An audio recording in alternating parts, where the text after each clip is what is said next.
Vamos tomando nuestros lugares, hermanos, para empezar nuestro servicio de esta tarde.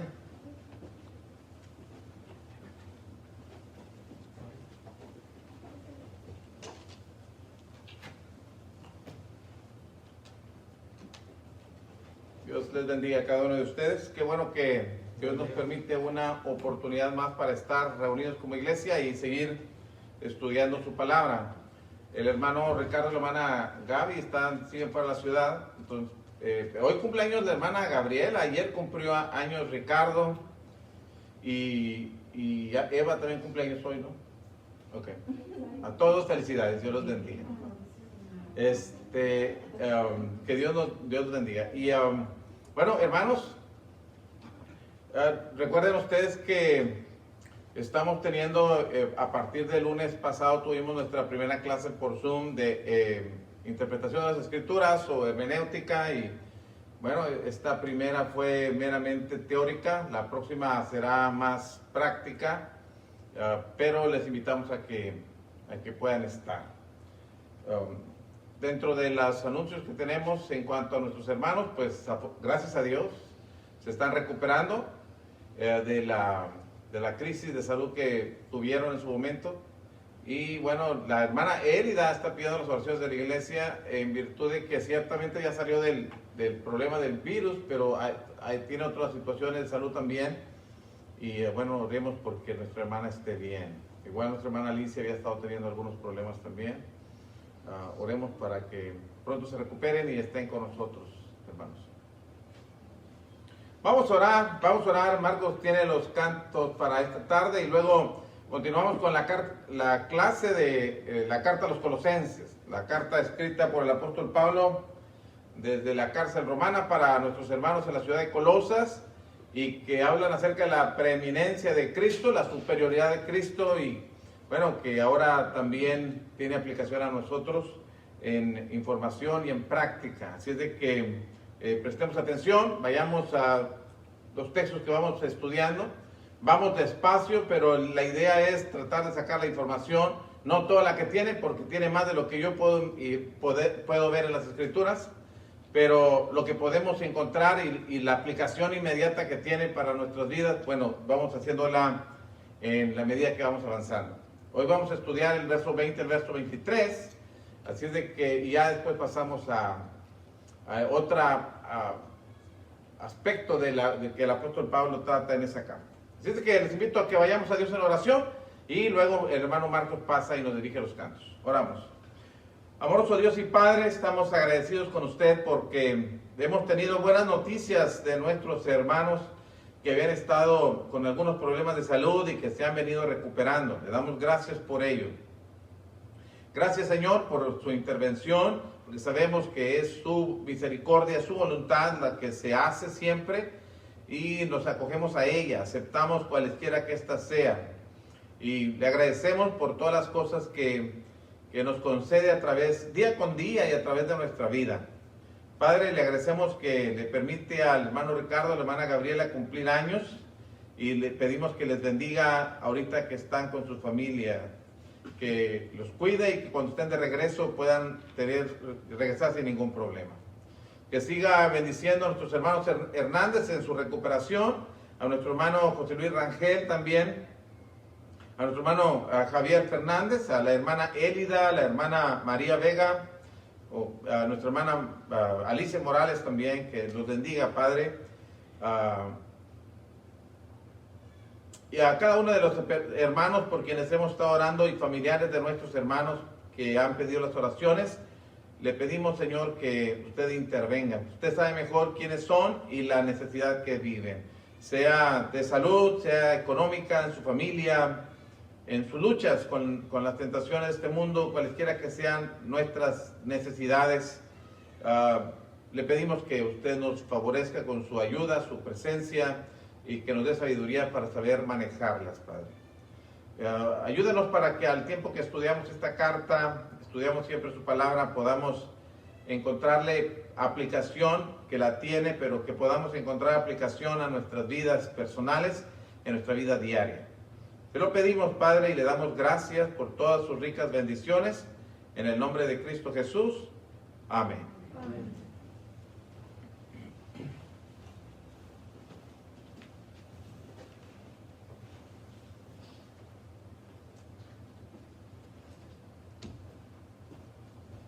El primer canto es el canto número 139. 139.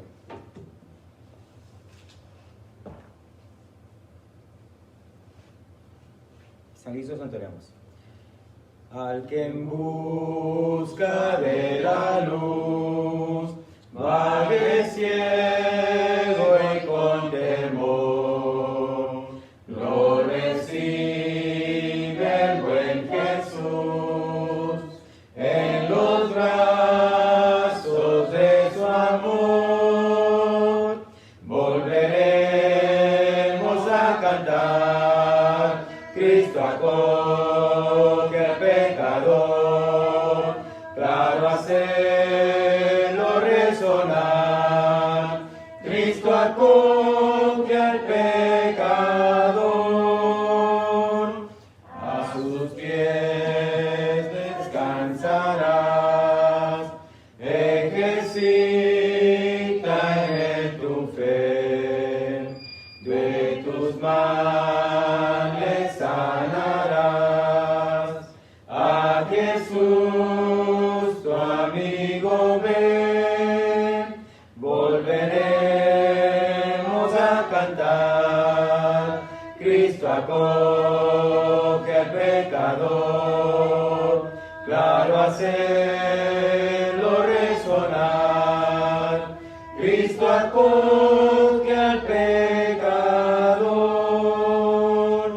hazlo porque así dirás, ya no me condenaré, ya la ley no pide más, la cumplió Jesús, lo sé. Volveremos a cantar, Cristo acoge al pecador, claro hacerlo resonar. Cristo acoge al pecador,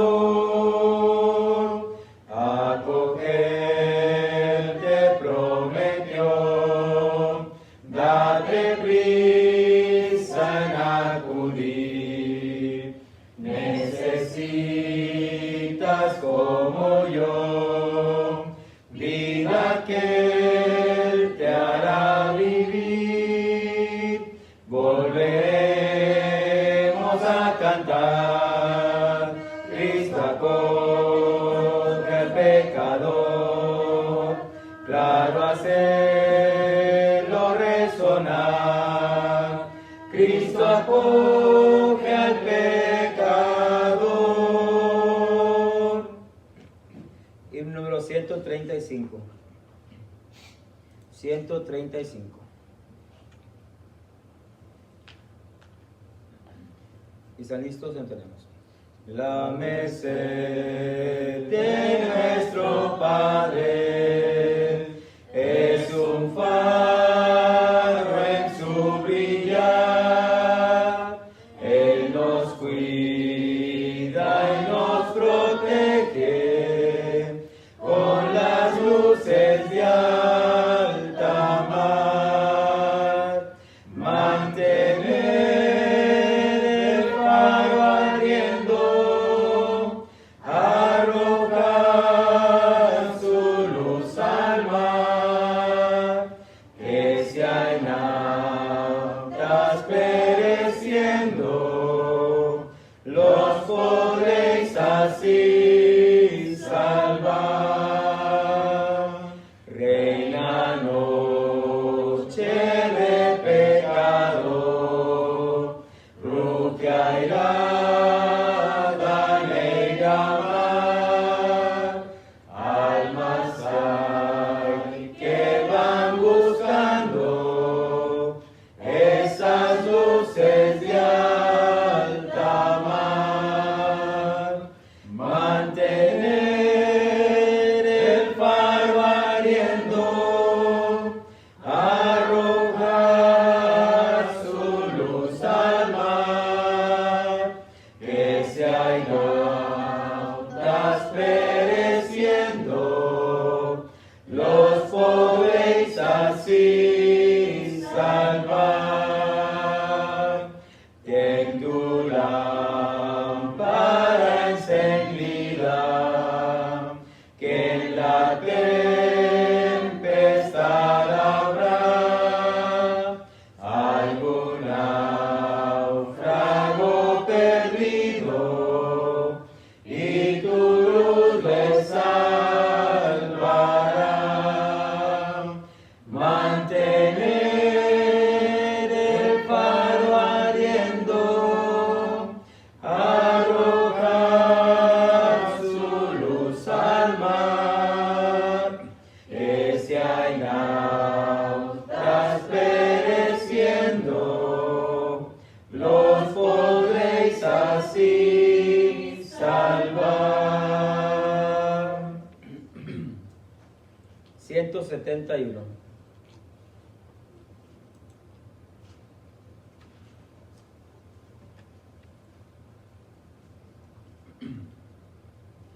¿Y están listos? Entonemos. La llamada suena sobre el mar traidor, da la luz, da la luz. Muchos aún han encontrado al Salvador, da la luz, da la luz, da la luz, la del Señor Jesús, que la dé sin vacilar, da la luz, la del Señor Jesús, que la dé sin terminar. Los de Macedonia hoy nos llaman, sí, da la luz, pues alcemos la bandera carmesí, da la luz, da la luz, da la luz, la del Señor Jesús, que la dé sin vacilar, da la luz, la del Señor Jesús, que la dé sin terminar. De la tierra vamos siempre a hacer la sal, da la luz, da la luz. Nos haremos un tesoro celestial, da la luz, da la luz, da la luz, la del Señor Jesús, que la dé sin vacilar, da la luz, la del Señor Jesús, que la dé sin terminar. Que el amor de Cristo esté en el corazón, da la luz, da la luz. Y después tendremos nuestro galardón, da la luz, da la luz, da la luz, la del Señor Jesús, que la dé sin vacilar, da la luz, la del Señor Jesús, que la dé sin terminar.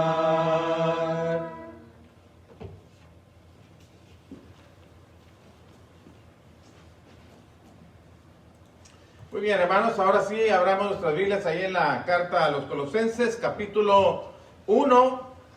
Les invito a que estemos ahí con nuestras Biblias y vamos a leer desde el verso 15, hermanos, hasta el verso 23.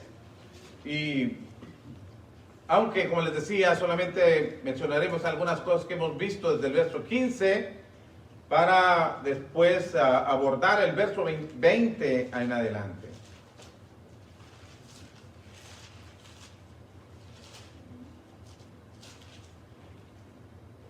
Hablando del Señor Jesucristo, el apóstol Pablo dice, Él es la imagen del Dios invisible, el primogénito de toda creación. Y el verso 16 nos explica por qué es el primogénito de toda creación. Dice, porque en Él fueron creadas todas las cosas, las que están en los cielos, las que están en la tierra, visibles e invisibles, sean tronos, sean principados, sean potestades. Todo fue creado por medio de Él y para Él. Y Él es antes de todas las cosas, y todas las cosas en Él subsisten. Y Él es la cabeza del cuerpo, que es la iglesia, el que es el principio, el primogénito de entre los muertos, para que en todo tenga la preeminencia. Por cuanto agradó al Padre que en Él habitase toda plenitud, y por medio de Él reconciliar consigo todas las cosas, así las que están en la tierra como las que están en los cielos, haciendo la paz mediante la sangre de su cruz. Y a vosotros también, que erais en otro tiempo extraños y enemigos en vuestra mente, haciendo malas obras, ahora os ha reconciliado en su cuerpo de carne por medio de la muerte, para presentaros santos y sin mancha e irreprensibles delante de Él.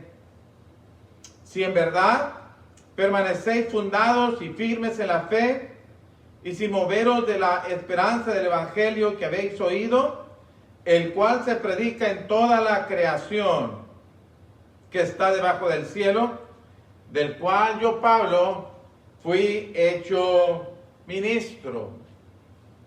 Después el verso 24 va a hablar de su ministerio, particularmente él, en favor de los colosenses, de la iglesia del Señor. Pero, hermanos, hemos visto cómo presenta el apóstol Pablo al Señor Jesucristo en su relación con Dios, y hemos dicho que él dice en el versículo 15, el primer renglón, Él es la imagen del Dios invisible, Él es la representación veraz y exacta de Dios, Él muestra quién es Dios.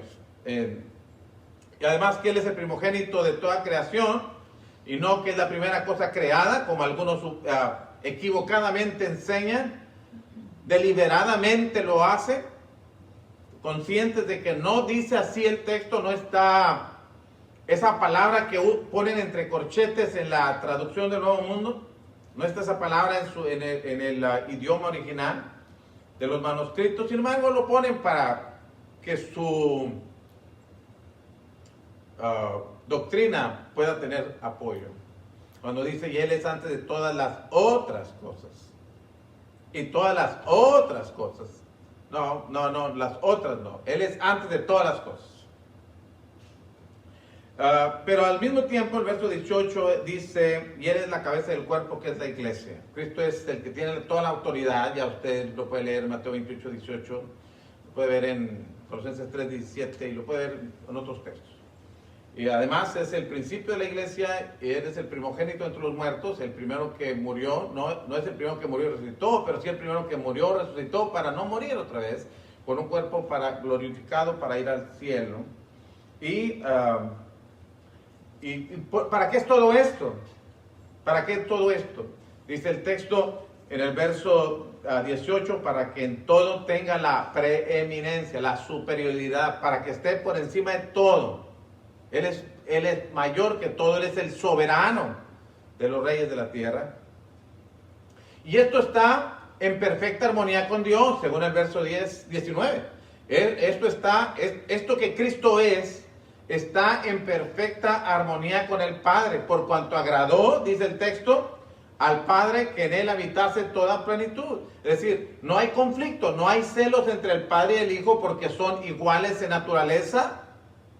No hay ningún problema entre ellos. A Dios le agrada que en Cristo habite toda plenitud. Dios está de acuerdo. No hay ningún problema entre ellos. Me encanta cómo el Señor Jesucristo en Juan capítulo 17, cuando habla en favor de aquellos que habrían de creer en Él por la palabra de los apóstoles y que se extiende hasta nosotros ahora, dice, para que todos sean uno, para que todos sean uno. Estoy en Juan 17, versículo 20 al 23, para que todos sean uno, y nos dice cómo. ¿Cómo somos uno? Dice, así como tú, oh Padre, en mí y yo en ti, que también ellos sean uno, para que el mundo crea que tú me enviaste.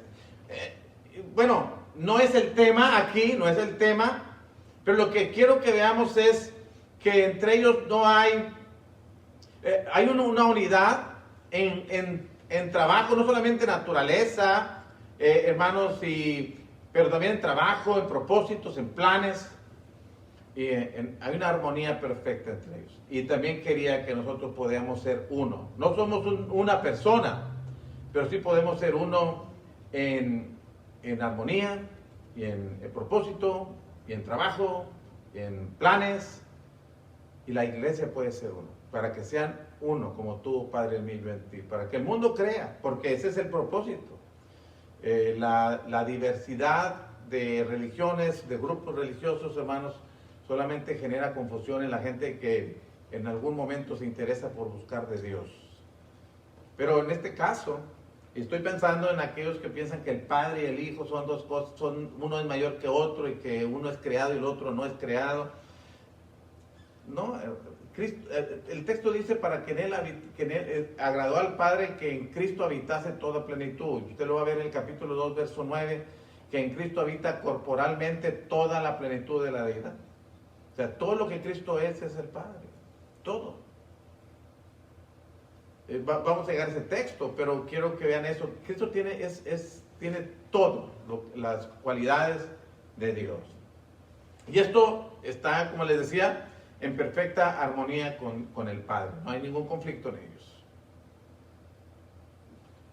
Y luego en el verso 20,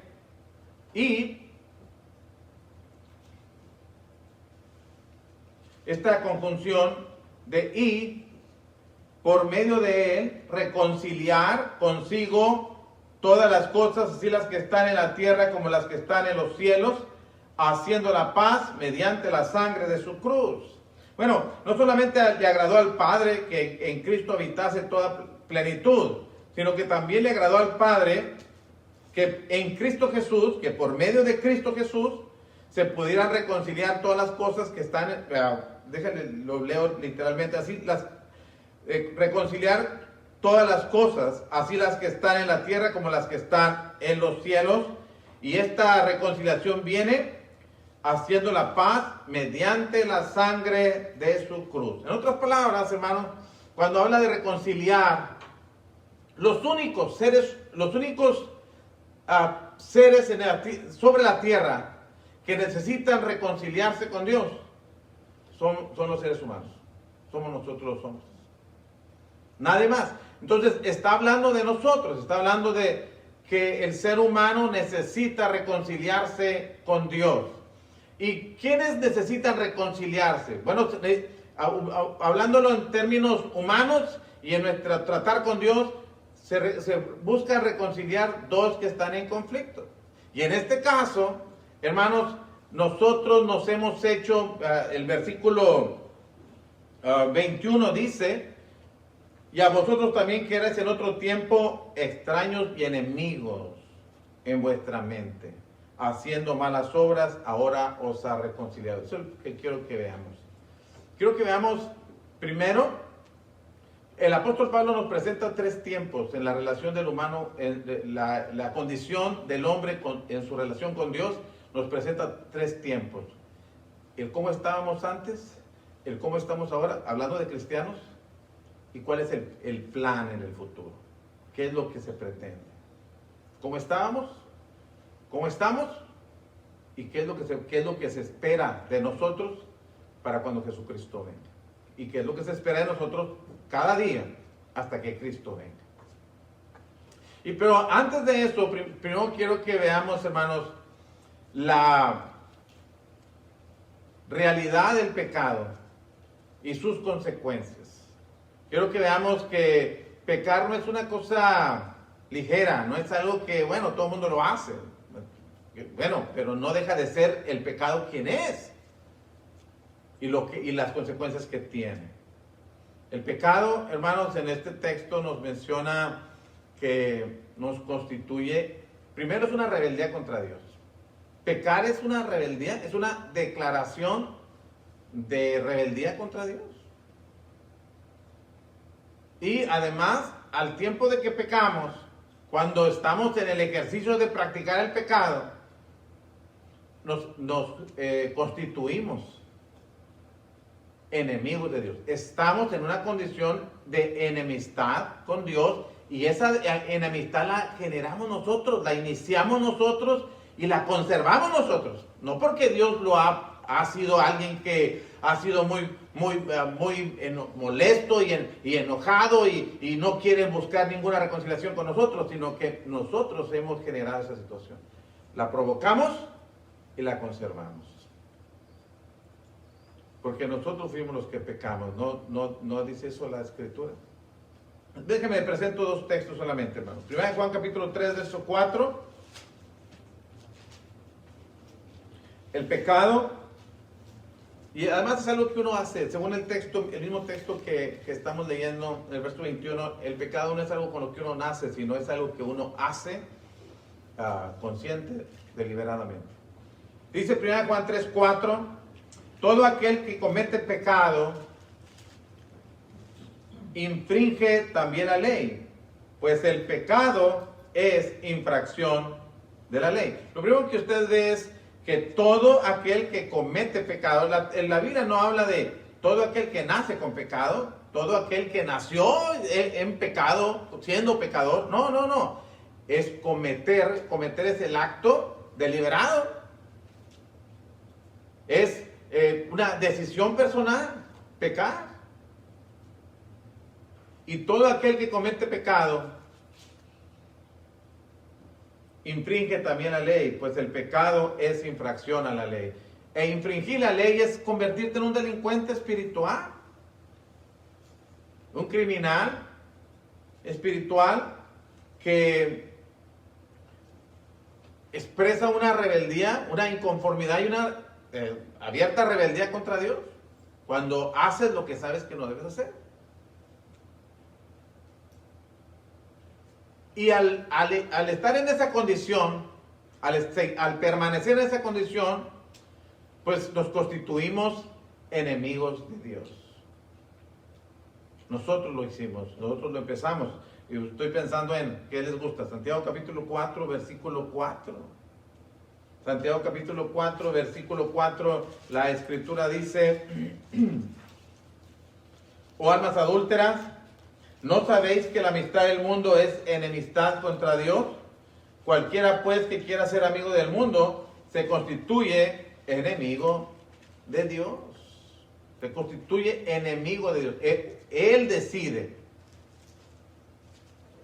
voluntariamente al hacerse amigo del mundo, al imitar el modelo del mundo, al seguir en la corriente de este siglo, como dice Efesios 2, 1 y 2, al mismo tiempo se hace enemigo de Dios, se constituye enemigo de Dios. Entonces, es una acción deliberada, voluntaria, una rebeldía contra Dios. Y esa rebeldía cuando pecamos, y esa rebeldía nos hace enemigos de Dios, enemigos de Dios. Pero no solamente somos enemigos de Dios, también somos criminales espirituales que ante el juicio de Dios, en la corte divina, merecemos pena de muerte. Romanos 6:23, la paga del pecado es muerte. Entonces, cuando lo miramos desde esa perspectiva, nos estamos dando cuenta que el pecado no es una broma. No es un chiste. Porque cuando usted lo provocan y lo llevan al extremo de la irritación, y luego le dicen, está jugando contigo, ¿cómo lo tomas? Pues conmigo no juegues así, ¿no? Decimos regularmente, ¿no? Bueno, pues eso es lo que genera. Ahora, provocan la ira de Dios, o provocamos la ira de Dios, la ira justa y santa de Dios. y que tiene que ser, su justicia tiene que ser satisfecha. Y porque Dios aborrece el pecado. Dios aborrece el pecado. La Biblia lo declara en Hebreos 1:9. Proverbios 6, 16 al 19. Hay cosas que Dios aborrece. Entonces no es como es una broma. Entonces, estamos hablando del pecado. Ahora, pero sin embargo, Dios, a pesar de ser la persona ofendida por causa de nuestros pecados, y además el pecado nos aparta de Dios, Isaías 59, 1 y 2, nos separa de Dios, pero, porque somos sus enemigos, pero sin embargo Dios quiere reconciliarse con nosotros. Y esa reconciliación viene por medio de Cristo Jesús. Por eso ahora quiero que veamos los tres tiempos que el apóstol Pablo menciona aquí, particularmente en aquel que es cristiano. Veamos el antes, el ahora y qué es lo que se espera de nosotros. Volvamos ahí a Colosenses capítulo 1. En el versículo 21 dice, y a vosotros, hablando directamente a la iglesia de Cristo en Colosas, a cristianos, ahora a nosotros, dice, y a vosotros también que erais en otro tiempo pasado, antes de convertirse, antes de obedecer el evangelio, erais en otro tiempo extraños y enemigos en vuestra mente, haciendo malas obras. Primero notemos eso, hermanos. Notemos cómo el apóstol Pablo lo presenta. En otro tiempo eras extraños y enemigos. ¿Qué quiere decir eso? Bueno, cuando pensamos en la palabra extraños, estamos hablando de personas que han sido privadas de los derechos que tenían. En otras palabras, debido a nuestros pecados, perdemos los derechos y privilegios que Dios quería darnos.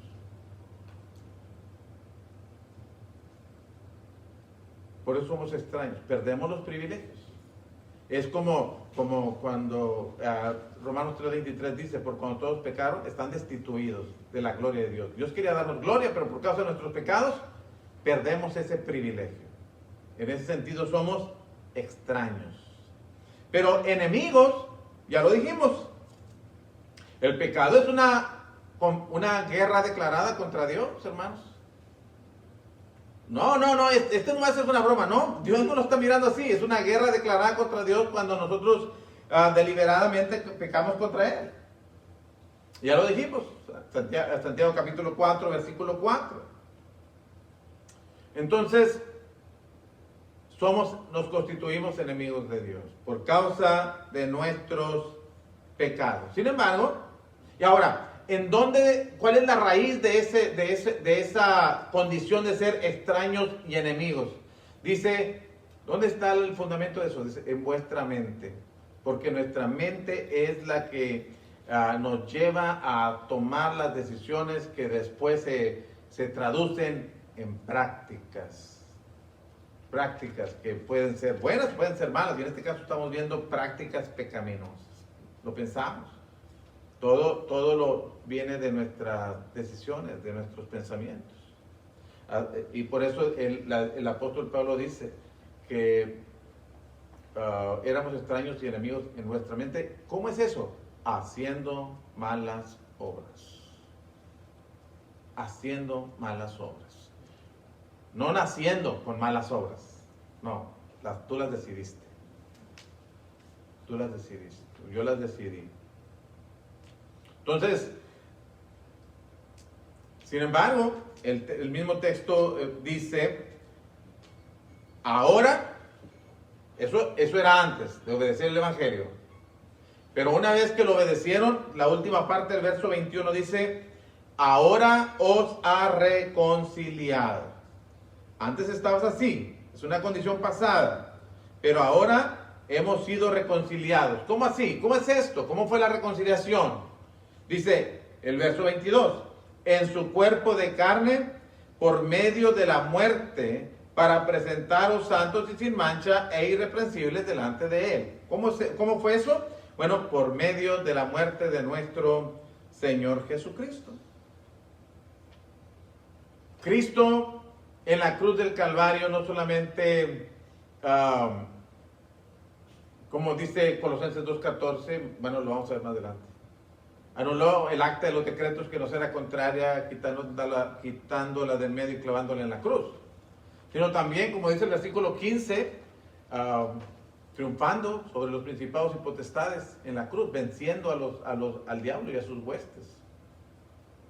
Pero también trajo la reconciliación con Dios. Pagó, hermanos.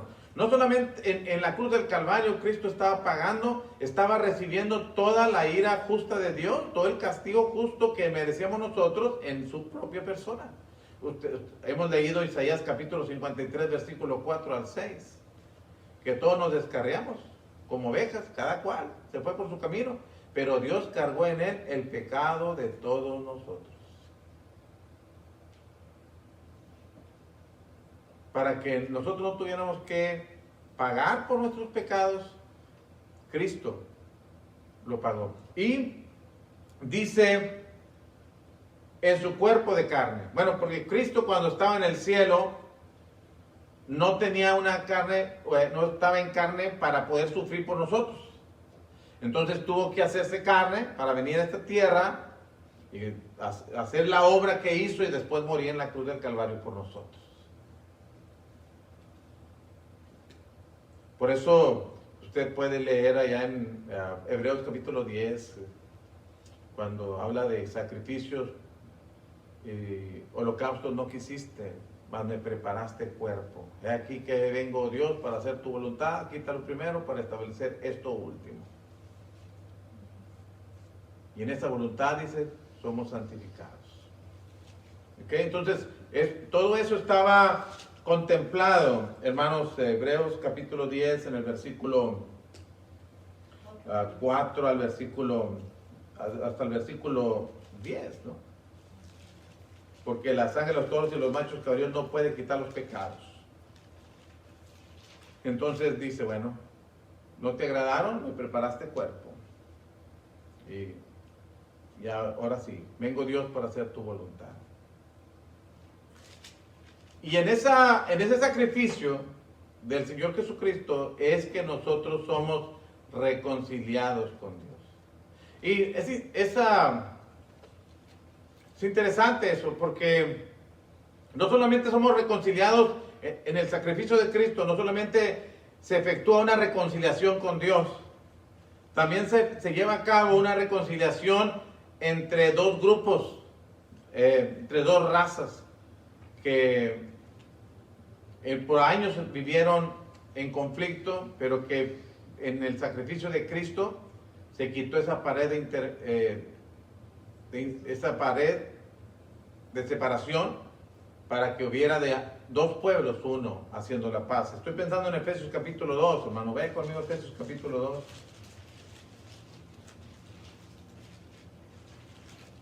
En el versículo 14 dice, pero ahora en Cristo Jesús, vosotros que en otro tiempo estabais lejos, habéis sido hechos cercanos por la sangre de Cristo. Le está hablando a la congregación de Éfeso, que eran gentiles, y por ser gentiles bajo el Antiguo Testamento estaban alejados o lejos de las promesas de Dios, según el versículo 12. Pero ahora dice, habéis sido hechos cercanos por la sangre de Cristo, porque Él es nuestra paz, que de ambos pueblos, judíos y gentiles, hizo uno, derribando la pared intermedia de separación y aboliendo en su carne las enemistades, la ley de los mandamientos expresados en ordenanzas, para crear en sí mismo de los dos un solo y nuevo hombre, haciendo la paz entre las gentes. Pero en el verso 16, y mediante la cruz reconciliar con Dios a ambos en un solo cuerpo, matando en ella las enemistades. Entonces el sacrificio de Cristo no solamente nos reconcilió con Dios, nos reconcilia con los demás, entre los hombres. trae se extiende a esa bendición. De manera que entonces el apóstol Pablo está hablando de esa reconciliación, particularmente con Dios, en este contexto de Colosenses 1, porque éramos extraños y enemigos, pero ahora, dice, éramos tiempo pasado, pero ahora os ha reconciliado. Ahora, ¿con la mira qué? ¿Cuál es el pensamiento del apóstol Pablo en cuanto a las intenciones de Dios para el futuro en aquellos que ha reconciliado? Volviendo a Colosenses capítulo 1 y en el versículo 22, dice, en su cuerpo de carne, por medio de la muerte, para propósito de todo esto, una visión hacia el futuro, y que nosotros ahora se va efectuando día con día, se va llevando a cabo día con día o desarrollando día con día con el pensamiento de cuando Jesucristo venga, dice, para presentaros santos y sin mancha e irreprensibles delante de Él. Entonces habla de una santificación. Habla de una santificación, hermanos, el proceso de santificarnos. Jesucristo no terminó su trabajo en nosotros muriendo en la cruz y perdonando nuestros pecados la vez que nos bautizamos, sino que continúa. Su sacrificio sigue interviniendo para mantenernos santos delante de Dios. Porque Dios sigue haciendo esa obra en nosotros. Por ejemplo, pensemos en esos términos que el apóstol Pablo usa: santos, sin mancha e irreprensibles delante de Él. Santos. La palabra santo significa apartado, ¿no? Para algo especial. Entonces, el hecho de que ya hemos sido reconciliados con Dios y para presentaros santos, es decir, para que pues viviéramos apartados del mundo, en el mundo, pero no siguiendo la corriente de este mundo, sino siendo diferentes. En el mundo y conviviendo con gente que decimos es del mundo, pero sin ser influenciados por ellos, sino viviendo, entendiendo que estamos para agradar a Dios, para servir a Dios. Ustedes recuerdan que en el Antiguo Testamento todo era santo, todo lo que tenía que ver con Dios era santo. El santuario era santo, las vestimentas de los sacerdotes eran santas, el sábado era santo, todo lo que tenía que ver con Dios, el monte Sinaí era santo, porque ahí estaba la presencia de Dios. Bueno, todo esto, hermanos, tiene que ver con nosotros. Nuestras vidas deben ser apartadas, deben ser utilizadas para el servicio de Dios, por lo tanto, deben ser diferentes al resto del mundo. Y nuestro estilo de vida debe ser diferente, definitivamente.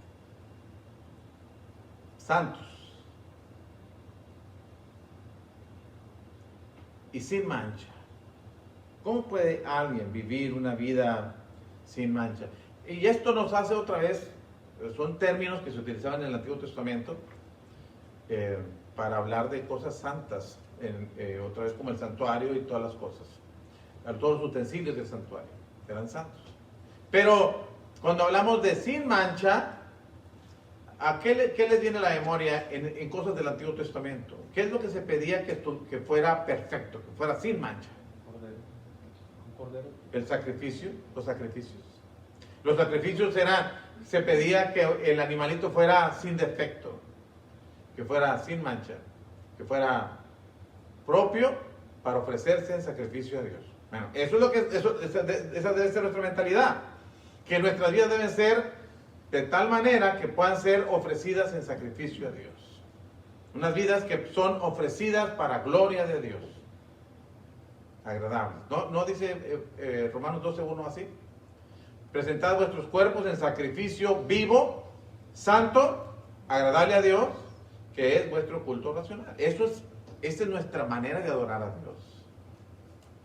No es solamente las reuniones aquí, como hemos tratado de sacar de la idea de que solamente adoramos a Dios cuando nos juntamos y no tiene otra manera más de servirle, de mostrarnos en servicio a Él.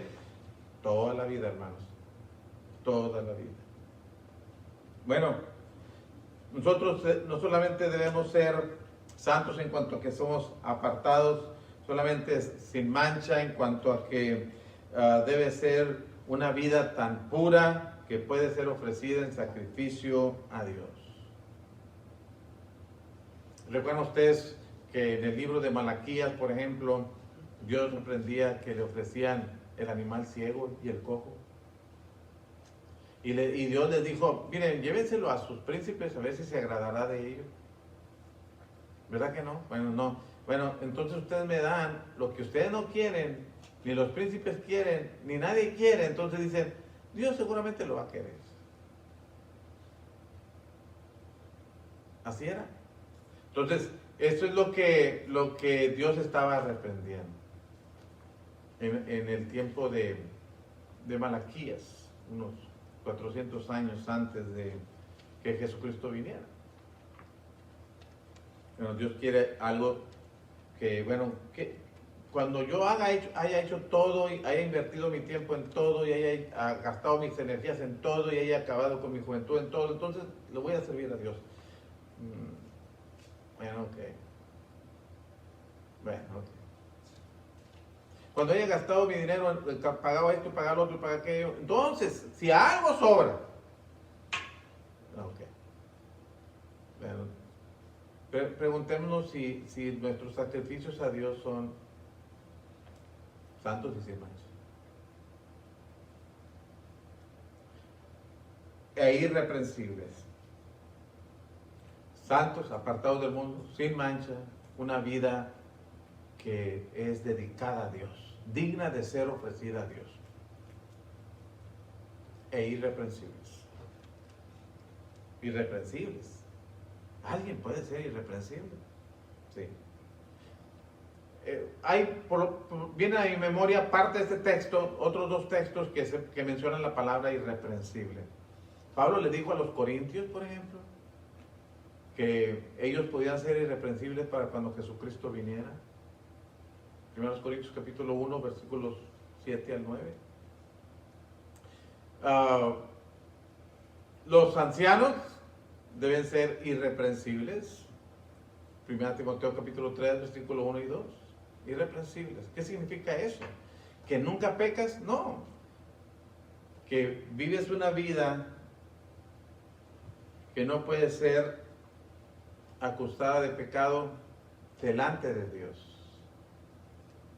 No porque nunca pecas, sino porque, claro, estamos hablando de que no estoy diciendo que nunca pecas, entonces quiere decir que uno puede hacer cosas escandalosas a los ojos de los demás. No estamos hablando de eso.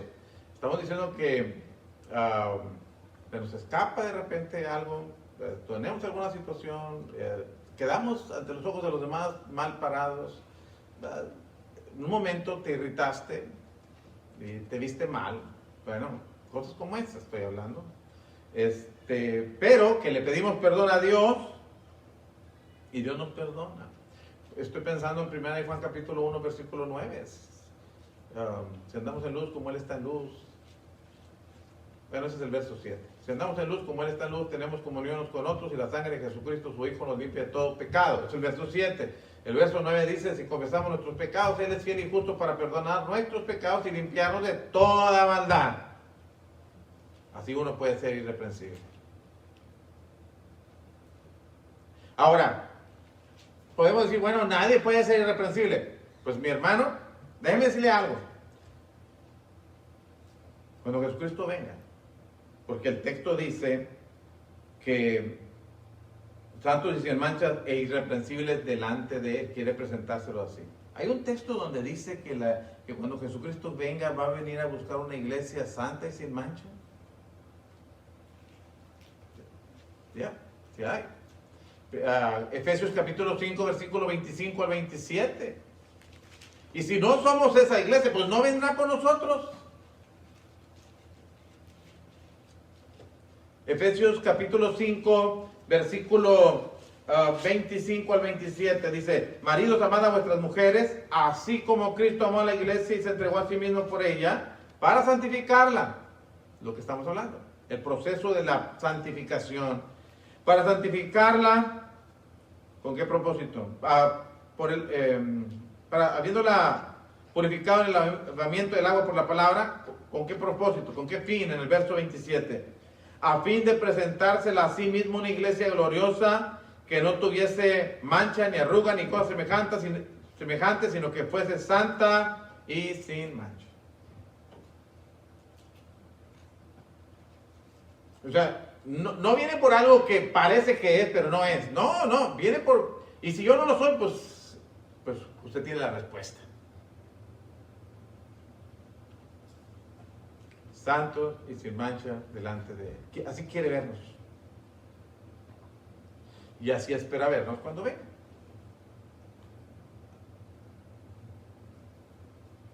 Ese es el pensamiento de nuestro Señor Jesucristo.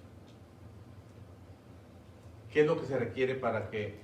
Y todo ese trabajo, hermano, lo viene haciendo el Padre, el Hijo, el Espíritu Santo, cada uno haciendo su propio trabajo. Pero en este caso particular está hablando de Cristo, que viene en su sacrificio, no solamente reconciliándonos con Dios, pero también santificándonos y manteniéndonos sin mancha e irreprensibles para cuando Él venga.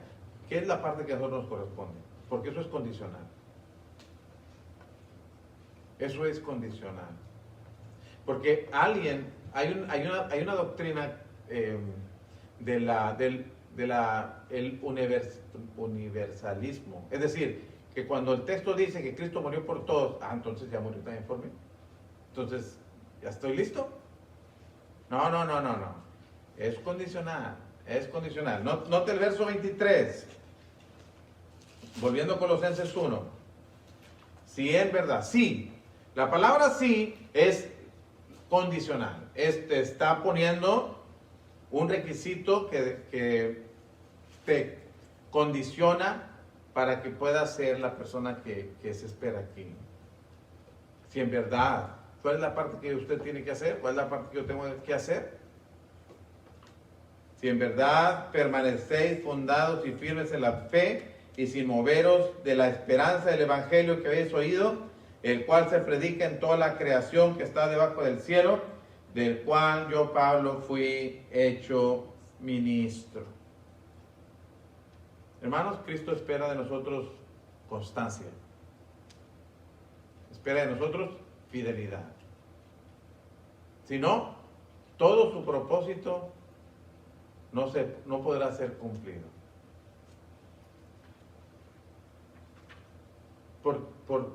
Nos está enseñando varias cosas aquí. El hecho de que diga que es condicional,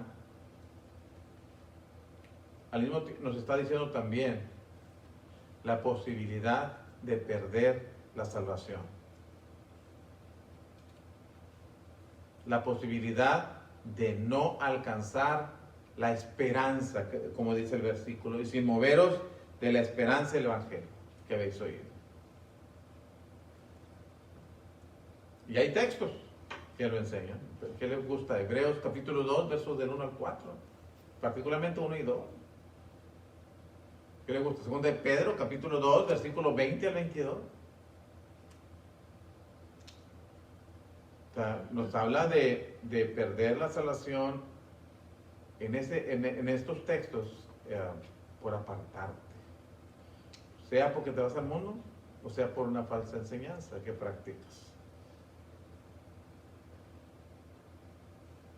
Entonces, es importante. Y bueno, hermanos, solamente para ir terminando con esta parte de la Escritura, me gustaría solamente leer 3 textos que hablan de esa situación que es condicional en cuanto a la salvación. La salvación se puede perder. Y hay un texto que dice, Gálatas capítulo 5, versículo 4, por ejemplo. Gálatas capítulo 5, versículo 4, dice, tiene que ver con caer de la gracia por querer añadir a la perfecta ley, el evangelio, el Antiguo Testamento. Dice, de Cristo os desligasteis, los que por la ley os justificáis, de la gracia habéis caído. Si quieres importar mandamientos del Antiguo Testamento o te quieres justificar tus prácticas por lo que dice el Antiguo Testamento en el tiempo presente, dice el apóstol Pablo aquí, de la gracia habéis caído. Y el tema que trae del capítulo 1, versículos 6 al 9 es la perversión del Evangelio. Entonces, puede ser por eso. Pero hay otro texto, cuando las tribulaciones de la vida te orillan a rendirte y dejas de servir a Dios, eso también te expone tu salvación. Apocalipsis capítulo 2, verso 10. ¿Sí? Nuestros hermanos no estaban pasando por una situación, esta pandemia yo creo para ellos sería como un paseo. No, era algo más serio, hermano. Noten cómo se lee. Verso 9. Yo conozco tus obras y tu tribulación y tu pobreza. Y la tribulación no tiene que ver con la pobreza, son dos cosas. Que ya la pobreza es una tribulación, pero no es eso lo que está hablando. La persecución que están sufriendo, aparte la pobreza que tiene, y además la pobreza de la que está hablando es una pobreza, no como yo diría, pues yo soy pobre. No, esa no es pobreza. Ninguno de nosotros podría decir que es pobre como ellos eran así. Ninguno. Por más pobre que estemos ahorita.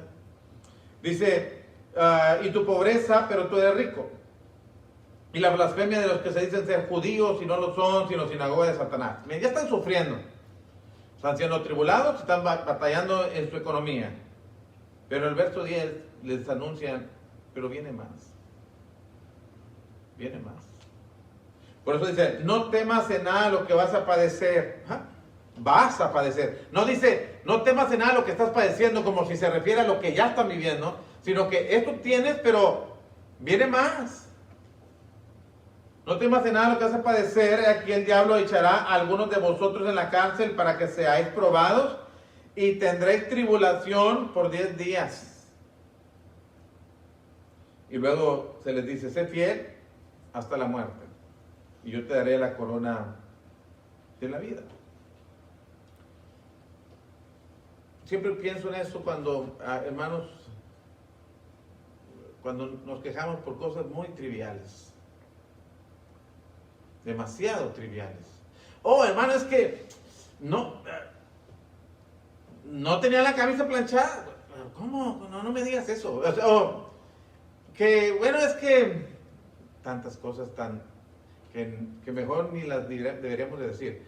Cuando leemos esto, hermanos, ¿en qué condición nos dejan estos hermanos? Como para ponerle peros. Es que tú no me entiendes. Tú no estás sufriendo lo que yo estoy sufriendo. No, tal vez no. Pero tú estás sufriendo lo que ellos están sufriendo. Lo que ellos sufrieron, tampoco. Y a dónde voy es, a pesar de las circunstancias en las que estaban viviendo, ¿qué se les dijo? Oh, yo te entiendo que no seas fiel, pero mira cómo vives, lo lamento mucho. Es comprensible que no seas un cristiano fiel, porque mira tus tribulaciones, mira tu pobreza y mira lo que viene más. No te preocupes, si no tienes que venir, no vengas, si no tienes que hacer las cosas de Dios, no los hagas. Dios está perfectamente consciente de lo que te está pasando. ¿Le dijeron eso? No le dijeron eso, hermanos. Le dijeron, usted siga siendo fiel. Siga siendo fiel. Hasta la muerte. Y yo te daré la corona de la vida.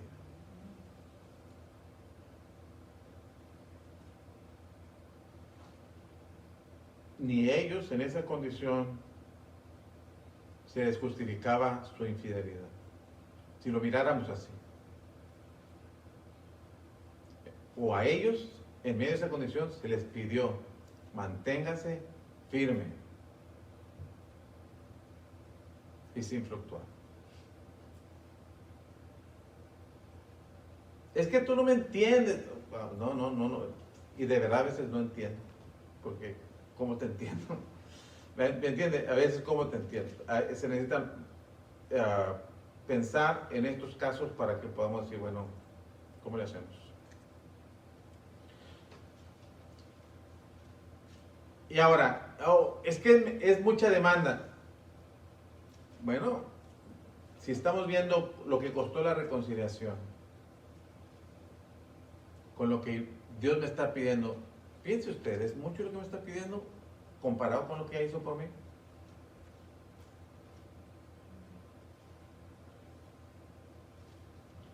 No.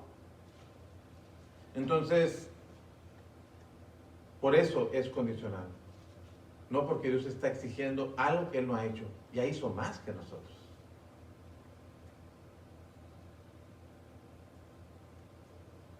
Solamente a nosotros nos corresponde hacer la parte de constancia y fidelidad a su palabra. ¿Ok? Entonces, hermanos, hay más cosas que decir ahí, pero quería terminar así. Hay más cosas que sacarle ahí. Pero quería terminar así para ya próximo miércoles, si Dios nos lo permite, estaremos viendo el ministerio de Pablo en favor de la iglesia. Y otra vez, vamos a ver, lea usted en su casa el versículo 24 hasta el capítulo 2, versículo 4, y veamos lo que Pablo hacía. Lea, busque qué significa la palabra, los sufrimientos que Pablo tenía, las tribulaciones que sufría, el trabajo que él habla que hizo que hacía por la iglesia. Y vamos a ver que sí, hace falta más esfuerzo de parte de nosotros para gloria de Dios, hermanos, y beneficio de la congregación. Siempre. Me hace falta más a mí, le hace falta más a usted. Estoy seguro, por lo que se lee en esos textos. ¿Ok? Entonces vamos a terminar así, hermanos. Y que Dios nos bendiga. Nos vemos, si Dios lo permite, el próximo domingo. Bueno, el viernes está la clase de las hermanas por Zoom. El próximo domingo nos vemos a las 9:30, si Dios lo dispone, así, y a las 6 de la tarde. No tiene usted otro compromiso, usted ya el domingo a las 9:30, de 9:30 a 2, usted no tiene otro compromiso, ni de 6 a 7 tiene otro compromiso, ya tiene uno. Entonces ponga así en su mente, en su sketch, diga, yo no tengo tiempo para otra cosa. ¿Ok? Vamos a orar entonces, hermanos. Después de orar estamos despedidos. Vamos a orar. Poderoso Dios y Padre, le agradecemos su palabra, su esfuerzo, su interés, su preocupación por nuestra salvación y su disposición de sacrificio para lograr lo que quiere de nosotros, nuestra salvación, el perdón de nuestros pecados. Ayúdenos a tener también nosotros el mismo interés, Padre, la misma disposición, y hacer el mismo esfuerzo por glorificar su nombre, y también, Padre, no por ganar la salvación, no la ganamos, pero sí para agradarle, y Padre Santo, que usted se complazca de nuestras vidas y que usted nos conceda un día conocerle en gloria eterna. Padre, le pedimos que perdone nuestros pecados. Confesamos que hemos pecado, no solamente por lo que hacemos, sino también por lo que hemos dejado de hacer y que debiéramos hacer de acuerdo a su voluntad. Bendiga a cada uno de nuestros hermanos con sus luchas de cada día, con sus tentaciones, con sus pruebas, en su economía, en sus enfermedades, en las cosas que viven y que les hace difícil la vida. Bendígalos, Padre, y que usted sea glorificado siempre en nuestra vida y en nuestra muerte. En el nombre de Cristo Jesús. Amén. Dios los bendiga, hermanos.